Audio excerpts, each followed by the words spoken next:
Hello, আসসালামু আলাইকুম। আজ বিকেলে আমি আমার ছেলে মেয়েদের জন্য একটি ডিম পরোটা তৈরি করেছি। মাত্র 2টি উপকরণ দিয়ে খুব সহজেই মজাদার এই ডিম পরোটা তৈরি করা যায়। প্রথমে আমি 1 কাপ ময়দা, 1 চিমটি লবণ পানি দিয়ে মেখে সামান্য পরিমাণ তেল দিয়ে ডো তৈরি করে নিয়েছি।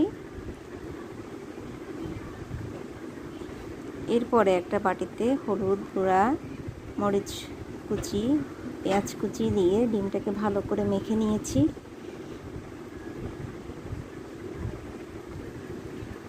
এরপরে একটা ডো নিয়ে সেটাকে রুটি বেলে নিয়েছি।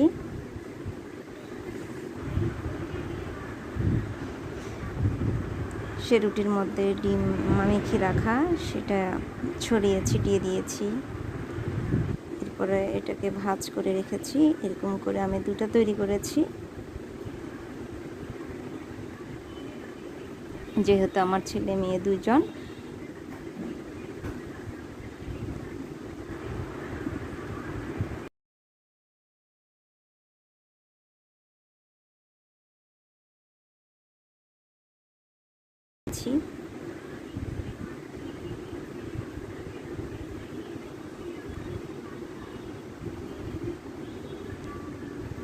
এরপরে লাল লাল ভাজা হয়ে গেলে তেল থেকে তুলে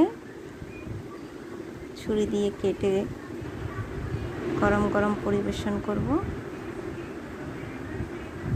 দেখে মজা হবে মনে হচ্ছে এবং সস দিয়ে পরিবেশন করব। হয়ে গেল।